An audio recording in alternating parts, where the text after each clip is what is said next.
Amém. Vamos lá. Vamos dar continuidade, então. Bom, lembrando daquilo que nós então falamos semana passada, o homem tem que pensar no seguinte: o que Deus disse e o que Satanás disse? Deus deu uma ordem clara, clara e direta e objetiva. Satanás, ele veio com meias palavras, com aquelas conversinhas no diz que me diz. O Senhor, ele foi muito claro. O que que isso nos mostra? Que o Senhor, todas as vezes que ele nos dá uma direção, o Senhor é muito claro na sua ordem, no seu desejo, naquilo que ele deseja para as nossas vidas. Então, essa é uma forma de nós compreendermos quando Deus está falando. Deus ele não vai usar de meias palavras, se é assim, o Senhor não vai colocar dúvida. Outra coisa, nós precisamos confiar no Senhor, porque Adão, se você observar, o pecado em que Adão cometeu, normalmente a gente, eu já até mencionei isso aqui, nós imaginamos ou falamos que o primeiro pecado, ou o pecado de Adão, foi desobedecer a Deus. Mas eu creio que o pecado de Adão foi a falta de confiança em Deus. Porque Deus disse: se comer, vai morrer. O que que ele precisaria ter feito? Confiado em Deus. Só que em quem que ele confiou? Na serpente. Então, na verdade, o pecado de Adão foi a questão de confiança. Por isso que tudo que Deus fala, ele fala de uma forma muito precisa. Para quê? Para nos facilitar confiar em Deus. Porque seria muito mais difícil confiar em Deus se ele nos falasse algo colocando dúvida, meias palavras. Então, que a gente fique atento para isso. Tudo aquilo que nos causa dúvidas, que são meias palavras, vamos observar se realmente é Deus falando. Porque Deus ele é muito claro. E quando Deus fala, fica muito fácil você confiar nele. Amém? E por que que nós precisamos confiar em Deus? Porque essa é a forma do quê? De fazer o caminho de volta para aquilo que nós perdemos, para a presença do Senhor. Claro que, irmãos, fazer o caminho de volta nós só vamos conseguir fazer através de Cristo. Mas até para isso nós vamos precisar fazer o quê? Crer.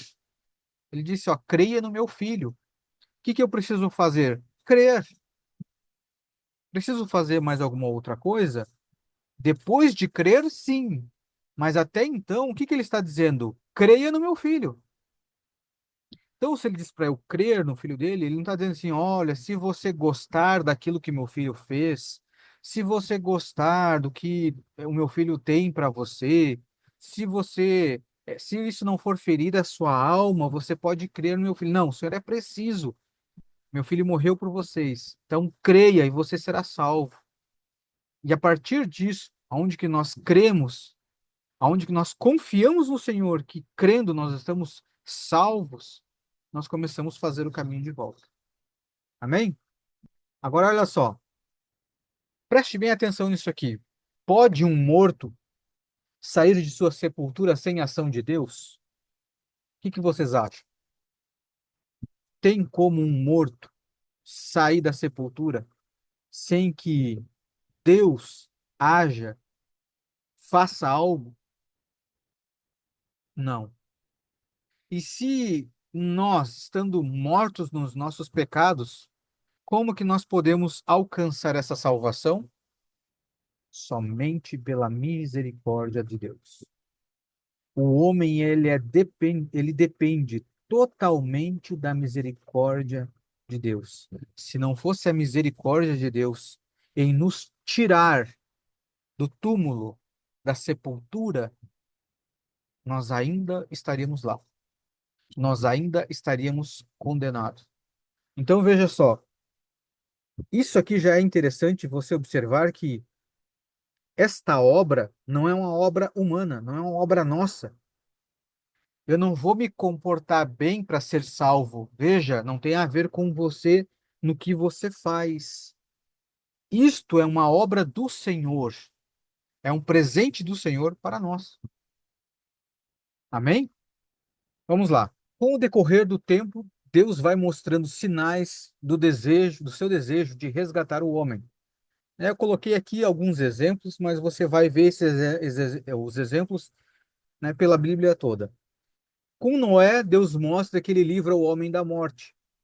Com Abraão, Deus mostra uma forma, né? Deus nos mostra uma forma de se relacionar com ele, que é uma maneira de reverter esse quadro de morte, que é através da fé.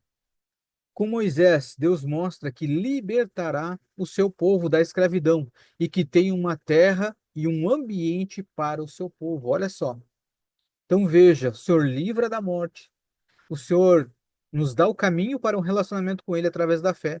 E o Senhor nos mostra que, além de nos libertar, Ele tem um lugar preparado. Veja se isso não aponta para tudo aquilo que o homem perdeu no jardim. Vê se tudo isso aqui não aponta para o Cristo, que através de Cristo nós temos tudo isso restaurado. Então, irmãos, entenda, tudo isso que Deus fez com Noé, Abraão e Moisés não foi obra de Noé, não foi obra de Abraão e não foi obra de Moisés. Noé, Abraão e Moisés foram participantes de uma obra feita por Deus. O que isso está nos apontando? Para a salvação, em que nós estamos fazendo parte de algo que foi preparado por Deus. Vocês conseguem compreender isso? Fica bem claro para vocês? Isso aqui é algo, irmãos, que precisa estar nos nossos corações, porque muitas vezes a gente julga, não deve fazer esse tipo de julgamento, né? Se for julgar, julgar, como diz a palavra, segundo o reto conselho, ou segundo a reta palavra do Senhor. Mas nós fazemos um pré-julgamento acerca das pessoas, às vezes, que você, comparando com o que você acha que é certo, você acha que a pessoa não tem um bom comportamento. E aí você acha que a pessoa não é salva, ou não foi salva, ou não merece a salvação, enfim. Mas nós temos que entender que a salvação é uma obra divina, é do Senhor, Ele que está realizando. E que nós, assim como Noé, como Abraão, como Moisés, somos participantes deste favor, desta graça. Amém? Glória a Deus. Voltando ali. Aí nós vamos encontrar o quê? O Deus que antes estava no jardim conosco, que estava ligado conosco, nós fomos desligados deles por causa desse pecado. E a morte passa para todos os homens. Então nós agora estamos desligados de Deus. Só que Deus, ele agora começa a fazer o quê? Nos aproximar dele. Ele começa esse plano de trazer o homem para perto. E aí nós vamos ver o quê? Através dos homens de Deus, nós vamos ver o quê? Deus agindo na montanha. O Deus da montanha. Falava com um homem na montanha. Aí depois que ele estava na montanha, ele passa a habitar o quê? Numa tenda, num tabernáculo. Veja que da montanha para o tabernáculo, Deus já se aproxima do homem. E aí o Senhor mostra em Levítico, através das ofertas, que o homem agora ele tem uma forma de se aproximar e alcançar essa misericórdia, esse relacionamento com Deus. Por isso que você vai ver uma série de ofertas. Oferta pelo pecado, oferta de paz, essa oferta de reconciliação, um monte de oferta. Era Deus dando os caminhos para o homem se aproximar de Deus. E olha só, em Hebreus, capítulo 7, versículo 19, ele vai dizer assim: Pois a lei não havia aperfeiçoado coisa alguma, sendo introduzida uma esperança superior, pela qual nos aproximamos de Deus. Agora, o porquê que foi necessário uma nova aliança, essa esperança nossa? Porque veja, irmãos, aqui, quando Deus desce na montanha, nós lemos já o texto, né, em uma outra ocasião, que quando o Senhor desce na montanha para falar com Moisés, o povo se afasta porque teme a Deus, porque o monte fumegava e o povo se afasta e peca. Quando Deus vem para o tabernáculo, o que acontece? O povo vem, traz as ofertas, mas volta e continua praticando as suas más obras.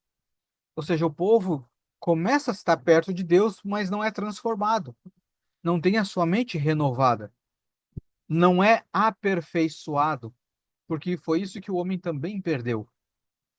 Então, aqui em Hebreus 7, ele vai estar nos mostrando que foi necessário uma nova aliança, porque a antiga aliança aproximou o homem de Deus, mas não aperfeiçoou. Amém? E aí, em Isaías 9, o profeta ele vai profetizar a respeito do nosso Senhor, desta nova aliança. Onde diz assim, Isaías 9, no versículo 6: Porque um menino nos nasceu, um filho nos foi dado, e o governo está sobre os seus ombros, e ele será chamado Maravilhoso, Conselheiro, Deus Poderoso, Pai Eterno, Príncipe da Paz. E ele estenderá o seu domínio, e haverá paz sem fim sobre o trono de Davi e sobre o seu reino, estabelecido e mantido com justiça e retidão, desde agora para sempre. O zelo do Senhor dos Exércitos fará isso. Quem que vai fazer isso, irmão? Repete aí, quem é que vai fazer isso? O zelo do Senhor não é obra nossa. Então aqui fica claro, essa obra da salvação, do resgate, da transformação, é uma obra divina que vem do alto, que vem do Senhor. Amém? Glória a Deus.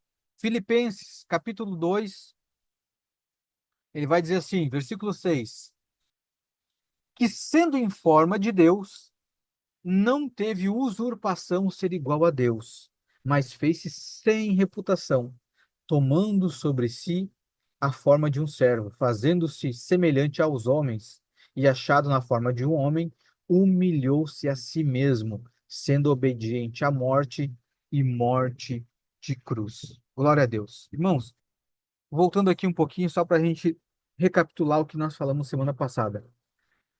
Lembra que o Deus fez o homem à sua imagem e semelhança. Quando o homem peca e dá ouvido à serpente, agora o homem, a Bíblia diz que o Senhor diz assim: agora o homem se tornou como nós, conhecendo o bem e o mal. Só que o homem, conhecendo o bem e o mal, tomando as decisões, o homem sempre vai optar pelo mal, porque agora o homem está desligado de Deus. Uma vez que é o homem que toma as decisões, ele não precisa mais de Deus. Veja que o anjo que caiu, ele optou pelo mesmo caminho, ele quis tomar as decisões, ele foi criado por um objetivo e ele quis tomar outro rumo. Eu subirei aos céus acima das estrelas de Deus, exaltarei o meu trono e serei semelhante ao Altíssimo. Só que aí você vai ver agora o filho tomando o caminho ao contrário. Sendo igual a Deus, ele não usurpou ser igual a Deus. Ele se esvaziou da sua reputação. Vê o caminho inverso, ele veio nos mostrar qual é o caminho que nós devemos trilhar. Então, irmãos, o que que é essa salvação, além desse resgate do Senhor? É nós podermos enxergar o caminho que nós precisamos tomar. É saber que nós podemos confiar em Deus, que Ele já escolheu o melhor caminho. Nós não precisamos decidir, porque ao longo da história a gente vê que quando a gente opta por decidir algo, nós vamos sempre decidir pelo mal, sempre pela concupiscência da carne, sempre pelas nossas vontades. E nós não vamos realizar aquilo que nós somos chamados para realizar. Amém? Então, Cristo aqui, ele vem para nos dar esse exemplo de confiar no Pai. Glória a Deus, vamos lá, continuando. Então, agora nós vamos entrar verdadeiramente no assunto da salvação. Amém? Vamos lá. Como alcançamos, então, a salvação? Paulo nos explica. Em Efésios 2, anote isso, que esse texto aqui é um texto importantíssimo, importantíssimo na sua vida. Efésios 2, do versículo 8 e 9. Ele vai dizer assim: Porque pela graça sois salvos, por meio da fé. Isso não vem de vós. Isso não vem de vós. É um dom de Deus. Não vem das obras para que ninguém se glorie. Então, irmãos, entenda, pegue isso no seu espírito. Quando a Bíblia fala sobre salvação, ela não vem de nós. Se ela não vem de nós, não cabe nós mantermos. Por que que isso é importante? Porque, irmão, senão o nosso corpo ainda contém o pecado. Quem aqui não vai pecar até o final da vida? Todos nós, uma hora, nós vamos pecar, irmão. Nós vamos desobedecer a Deus, vamos fazer algo. Então, nós vamos estar continuamente tendo que reconhecer Jesus Cristo como Senhor e Salvador. Aí nós vamos passar uma vida inteira no somos salvos, perdi a salvação. Sou salvo, perdi a salvação. Estão conseguindo me entender? Por que que eu estou enfatizando muito isso? Porque, irmãos, muitas vezes se levanta e tudo bem. Nós respeitamos quem compreende dessa forma, mas veja isso, irmãos. Você vai passar uma vida inteira, você vai ter que reconhecer Jesus Cristo como seu Senhor e Salvador todos os dias, porque todos os dias nós pecamos. Então não faz sentido. Então, manter a salvação também não compete a mim. Depois eu posso até trazer alguns textos aqui para comprovar isso para vocês. É uma obra do Senhor. Agora, claro que, vamos deixar bem claro isso aqui. Não é porque você, uma vez que você recebeu a salvação, e essa salvação não depende de você, dependeu do Senhor, e ela está garantida a você, que você vai viver a sua vida de qualquer forma. Não. Que você está livre para pecar. Não. E o apóstolo Paulo ele nos aconselha a respeito disso. Porque agora você tem um pai. Então você está livre da morte, mas não está livre da disciplina. E é um assunto que nós vamos falar mais para frente. Então não seja louco, achando que você pode viver de qualquer forma. Amém? Então pegue isso, esse texto, guarde no seu coração. A salvação, ela é pela graça, é por meio de você crer, da fé. Não vem de nós. É um dom do nosso Senhor. Não vem de obras, para que nenhum homem se glorie. Então, irmãos, não adianta você, eu vou ser um santinho. Não, irmãos, não vem das obras. Claro que depois, se você continuar lendo o versículo 10, aí ele vai falar de obras. Mas as obras, elas só vêm depois da salvação. Então não tem como você fazer boas obras sem ser salvo. Primeiro vem a salvação, que é um dom gratuito de Deus. E aí, a partir da salvação, a partir de Cristo, é que você então vai começar a fazer boas obras por causa dele, por causa do Espírito que veio habitar em você. Amém? Vamos lá então. Primeiro, graça, favor imerecido. Tudo dado por nada a alguém que nada merece. Interessante essa frase, né? Tudo dado por nada a alguém que nada merece. Então, tudo nos foi dado por nada. O Senhor não nos pediu nada em troca. E nós também não merecíamos. Amém? Efésios 2, versículo 5, vai dizer: estando nós ainda mortos em nossas ofensas, nos vivificou juntamente com Cristo pela graça, sois salvos. Atos, capítulo 15, versículo 10 e 11, vai dizer assim: agora, pois, por que tentais a Deus, pondo sobre a serviço dos discípulos um jugo que nem nossos pais, nem nós podemos suportar? Mas cremos que seremos salvos pela graça do Senhor Jesus Cristo, como eles também. O que o senhor está falando aqui? Irmãos, você não é salvo porque você obedece todos os mandamentos. É bom você observar os mandamentos? Com certeza. Os mandamentos, a lei do Senhor, revela o pecado do homem, revela o quanto o homem está afastado de Deus, revela as falhas no caráter do homem.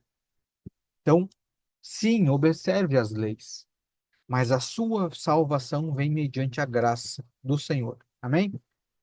Seguindo, pela fé, temos que crer. Romanos 10, 9 vai dizer assim: a saber, se com a tua boca confessares ao Senhor Jesus e em teu coração creres que Deus o ressuscitou dentre os mortos, será salvo. E isso aqui é muito interessante, irmãos. Muito interessante, principalmente em relação ao nosso coração. Quando você for trazer esse ensino, sempre lembre a pessoa que está ouvindo isso pela primeira vez, para que ela creia que Cristo ele não está na cruz e ele não está morto. O Pai o ressuscitou. E é isso que ele está dizendo, para que você seja salvo. Confesse a Cristo e creia que o Pai o ressuscitou. Então será salvo. Amém? É importante você crer que o Deus o ressuscitou. Por que que é importante? Por que que eu preciso crer que Deus ressuscitou Jesus? Porque a Bíblia vai falar que da mesma forma que Deus ressuscitou Jesus, nós também veremos, né? Nós viveremos na sua ressurreição, assim como Cristo. Então, como Cristo ressuscitou, nós também seremos ressuscitados no final. Afinal de contas, nós somos membros de um só corpo, e esse corpo é o corpo de Cristo. Certo? Vamos seguir. Terceiro, não vem de mim, é um dom de Deus. Significado da palavra dom quer dizer dádiva, regalo, um presente, material e imaterial. Amém? Romanos 11:29 vai dizer assim: pois os dons, preste bem atenção nisso, os dons e o chamado de Deus são irrevogáveis. Irrevogáveis. Compreenderam isso? Os dons e o chamado são irrevogáveis. Então, irmão, se esse dom, se a salvação é um dom, é um presente, então quer dizer que os dons são presentes que Deus nos deu e são irrevogáveis. Se Deus me deu a salvação, eu posso perder? Se ela é irrevogável? O que você acha? Será que Deus vai me tirar? Se o Senhor me tira essa salvação, esse presente, então esse texto está errado. Estão compreendendo? Vamos seguir. Olha que ele vai falar em Romanos 6:23.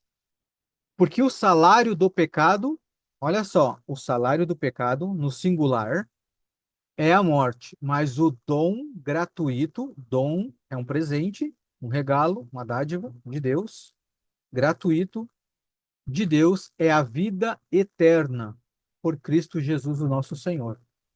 Por que que é importante observar isso aqui, ó? Porque o salário do pecado, singular, é a morte, porque esse pecado que ele está se referindo não são os pecados que eu cometo dia a dia. Ele está falando do pecado que Adão cometeu. Então, o salário do pecado, o pecado singular, é a morte. E nós já estávamos recebendo esse salário, a morte. Mas aí vem o Senhor com o quê? Com um dom gratuito, que é a vida eterna. Agora, se essa vida é eterna, a vida eterna ela dura quanto tempo? Eterna, eternamente. Ela não se acaba.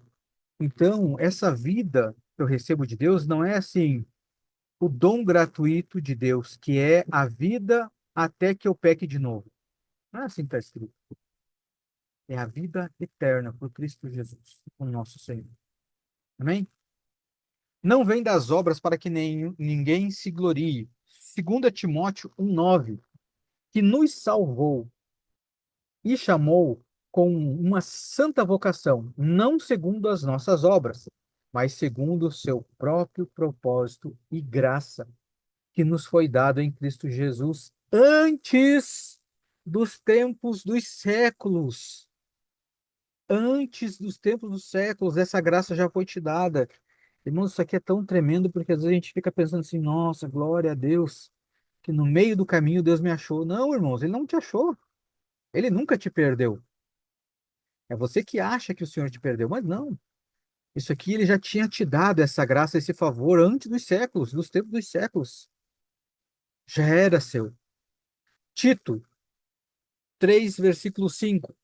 Não pelas obras de justiça que houvéssemos feito, mas segundo a sua misericórdia, nos salvou pela lavagem da regeneração e da renovação do Espírito Santo. Glória a Deus. Amém? Ao decorrer de toda a Bíblia, veremos que a salvação não é condicionada ao bom comportamento, mas sim ao ato de crer e confessar. Como nós já lemos, né, Romanos capítulo 10, do versículo 9 e 10, ele vai dizer assim: a saber, se com a tua boca confessares ao Senhor Jesus e com o teu coração creres que Deus ressuscitou dentre os mortos, serás salvo, visto que com o coração se crê para a justiça e com a boca se faz confissão para a salvação. Aqui ele segue o texto, acho que eu preciso de colocar aqui, tá?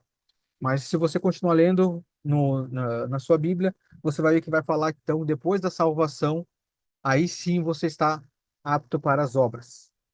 João capítulo 3 versículo 15 ao 18 vai dizer assim: para que todo aquele que nele crer não pereça, mas tenha a vida eterna, porque Deus amou o mundo de tal maneira que deu o seu Filho unigênito para que todo aquele que nele crê não pereça, mas tenha a vida eterna.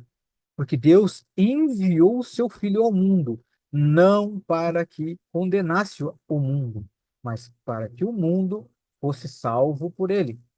Quem crê nele não é condenado, mas quem não crer já está condenado, porque porquanto não crê no nome do unigênito Filho de Deus. Agora leia isso comigo. Já imaginou ter o privilégio de se encontrar com Paulo e nesse encontro poder lhe perguntar o que seria necessário fazer para alcançar a salvação? Ele vai te responder lá em Atos, Atos 16, capítulo no versículo 30 e 31. E tirando-os para fora, disse: Senhores, que é necessário que eu faça para me salvar? E eles disseram: Crê no Senhor Jesus e serás salvos, tu e tua casa. Tu e tua casa. O ato de crer nos leva a invocar o seu nome. Atos 2, 21 vai dizer assim: E acontecerá que todo aquele que invocar o seu nome, o nome do Senhor, será salvo. Em Romanos 10, 13, ele vai dizer: Porque todo aquele que invocar o nome do Senhor será salvo. Amém? Quando o ímpio fecha o coração para a palavra de Deus, impossibilitando que ela caia em uma terra fértil, o inimigo, como uma ave, vem e arrebata a palavra, a fim de que ele não possa crer. Assim sendo, não seja salvo. Isso aí até é uma parábola do semeador. Olha o que está dizendo em Lucas. Lucas 8:12. E os que estão junto ao caminho, estes são os que ouvem. Depois vem o diabo e tira-lhes do coração a palavra, para que não se salvem crendo. Amém?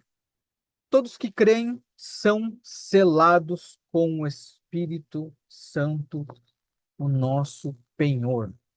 Isso aqui, irmãos, é outra coisa que vai te trazer uma confirmação e uma certeza tão grande da salvação do Senhor. Isso aqui é inegociável. Isso aqui é negociável.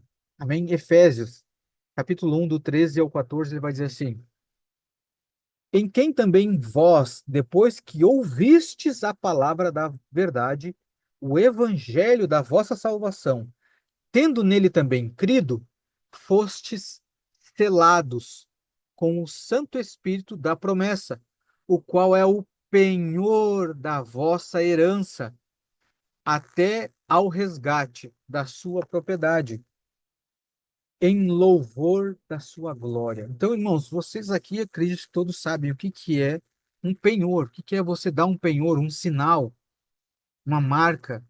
Vocês sabem o que que é.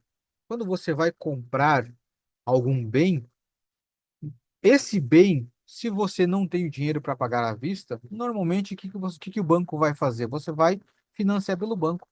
O banco ele quer uma garantia que ele vai receber. Qual é a garantia? O próprio imóvel. Então, esse é um penhor, é uma garantia. Ele fica com essa garantia para ele, até que ele receba o dinheiro que você deve. Então, o Espírito Santo, irmãos, em nós, é o penhor. É Deus enviando o seu selo, o seu Espírito em nós, para dizer assim: olha, Satanás, esse aí é meu. Foi pago. Inclusive, foi pago com alto preço, preço de sangue. Quando eu vir, eu quero a minha possessão. Eu comprei. Então, quando o Senhor retornar, aqueles que creram e receberam esse selo, esse penhor, serão levados com ele. Por quê? Porque tem uma marca, porque foi pago pelas nossas vidas. Nós fomos comprados. Isso nos garante a salvação do Senhor. Amém? O Espírito Santo que se fez um conosco, com o nosso espírito humano, é o penhor que nos garante a salvação. Segunda carta aos Coríntios, no capítulo 1, versículo 22, ele vai dizer: O qual também nos selou e deu o penhor do Espírito em nossos corações. Glória a Deus. Significado de penhor, empenho ou entrega de bem, como garantia de obrigação assumida. Tá aqui. Amém? Vamos seguir. Se creio, sou filho. Amém? João 1, versículo 12.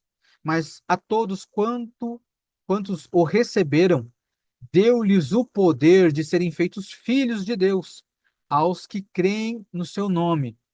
Irmãos, quando nós recebemos esse poder de sermos feitos filhos, que poder é esse?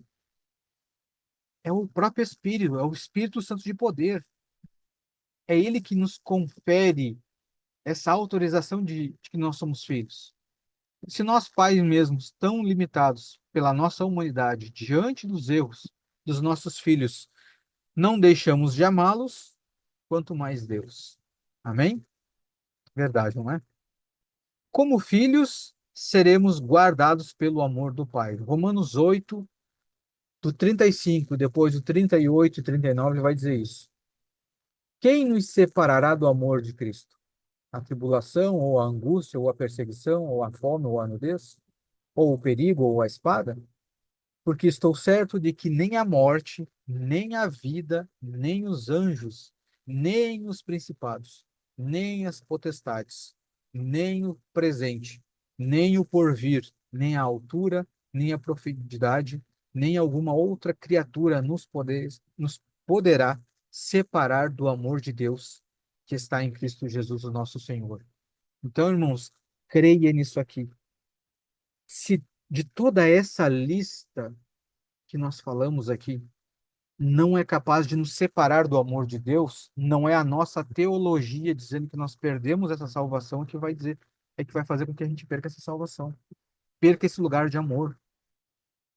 Esse texto é claro, uma vez que nós somos amados pelo Senhor, nada nos separa dele, porque não depende de nós. Talvez se dependesse de nós, eu até acredito que era capaz de nós perder a salvação, sim, porque muitas vezes nós abandonamos o Senhor. Muitas vezes nós deixamos de amá-lo, mas o Senhor nunca nos deixa de amar. Nós não somos separados do amor dele. Pense nessa pergunta. Se Deus nos deu a salvação ainda sendo pecadores, ele poderia nos tirar a mesma por continuar pecando?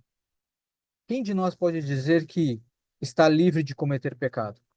Né? Foi o que falamos antes. Romanos 5, do 9 ao 11. Logo muito mais agora, tendo sido justificado pelo seu sangue, não pelas obras, seremos por ele salvos da ira.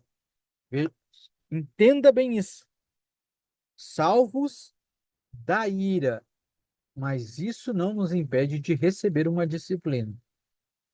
Porque se nós, sendo inimigos, fomos reconciliados com Deus pela morte de seu filho, muito mais tendo sido reconciliados, seremos salvos pela sua vida. Amém? Glória a Deus.